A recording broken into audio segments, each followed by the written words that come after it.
Alright guys, welcome to your 68th C++ tutorial, and these next couple tutorials are going to be a chain of tutorials. I can't teach you guys what I'm going to teach you in one tutorial, so it's probably going to be like a 3 or 4 part series. But anyways, what I'm going to be teaching you guys is this. I'm going to be building a really cool program showing you how to work with files, and by the end of these tutorials, you guys are going to be a pro on how to work with files. So basically what we're going to be doing is we're going to be pretending we're making a computer game. Now in this computer game we have a character, and this character in his own little world is going to come across a bunch of different objects. Some objects have no effect on him whatsoever. Zero effect on his health or his, happiness, whatever you want to call it. Some objects like ninjas, meth, and dirty needles, they harm our character. So they're going to, have negative 54 energy, or we'll just say it's like energy or something. Now some objects like a fruit, a soda, and candy help our character out, so they're going to give him positive energy. So as you can see, we have a file with a name and the effect that it has on our character's energy. So we're going to be building a program just to print out these different types of items and groups. For example, we're going to have the user press 1 if they want to print out all the plain items like a shoe, a pencil, and a chair. Press 2 if they want to print out the helpful items like fruit and soda and candy. And press 3 if they want to print out the harmful items like a ninja, meth, and a dirty needle. Now we'll have them press 4 if they just want to quit the program altogether and go watch YouTube videos. So that's the basics of what we're going to be doing. We're going to be incorporating a program with a file, and it's going to work beautifully together. But like I said, it's going to take more than one video, so just be prepared for that. So let's go ahead and start coding this baby right now. So the first thing we want to do is we want to give them a menu to choose from.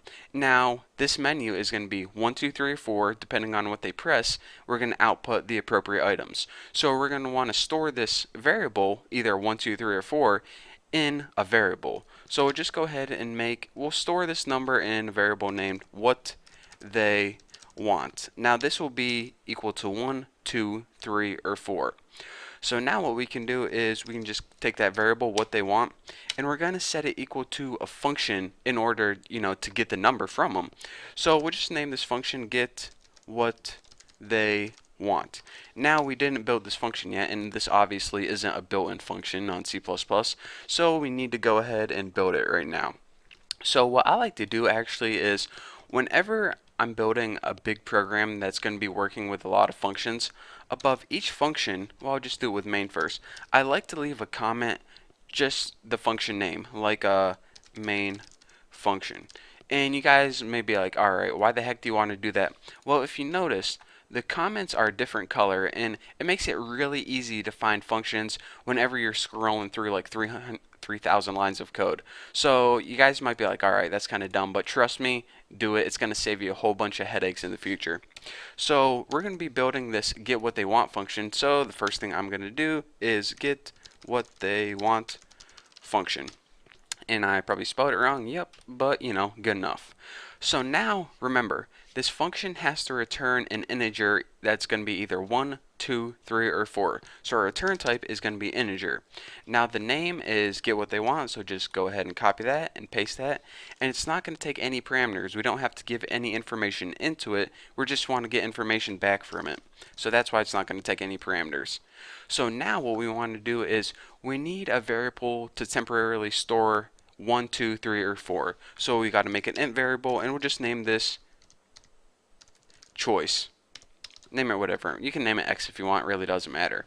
So now what we want to do is we want to output their choices for them, so they know whether to enter 1, 2, 3, or 4. So just go ahead and make 4 different cout statements. We can make it all in one statement, but it'd probably look cleaner if it's just 4 different statements. So in the first one, we'll just put enter 1 for just plain items, and you probably want to put each of these on a new line.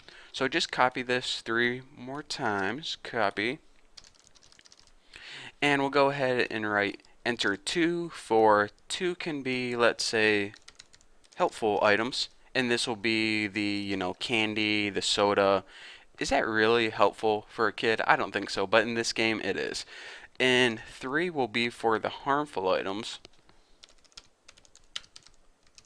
And this will be like the ninja, the dirty needles, and the what else I put? Oh yeah, meth. Definitely harmful for a kid. And 4 will just be like quit program. So whenever they press 4, the program's going to quit. So now what we want to do is we want to allow them to input, of course, one of those numbers. So CIN, that's how they get information from the keyboard, and whatever number they enter, it's going to be stored in the variable choice. Now all we need to do is take that variable choice and return it in our function. So whenever we return choice, it's going to store that number in what they want.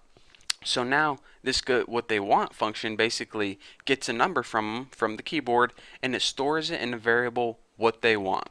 So now we have a variable, either 1, 2, 3, or 4, but we didn't do anything with that variable yet.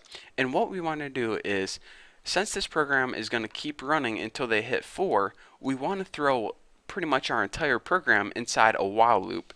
And this while loop is basically going to say, okay, keep running this program until they hit the number 4. So we're going to say, all right, while that what they want variable is not equal to the number 4, keep running this program. And of course, at the end of this while loop, well, let me think. Actually, no, okay. I'll save that for later on. But basically what I'm going to be doing is this. I guess I can throw it in right now. At the end of this while loop, we want to give them another opportunity to, get what they want, to enter another number. So go ahead and copy this, and well, I guess I can show you guys what's going on right now.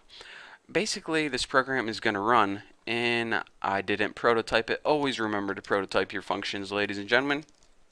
And whenever you prototype something, just copy the header and paste it at the very top. And that way, whenever your program comes across it like it did right there, it's going to know what it is. So let me show you guys what's going on so far.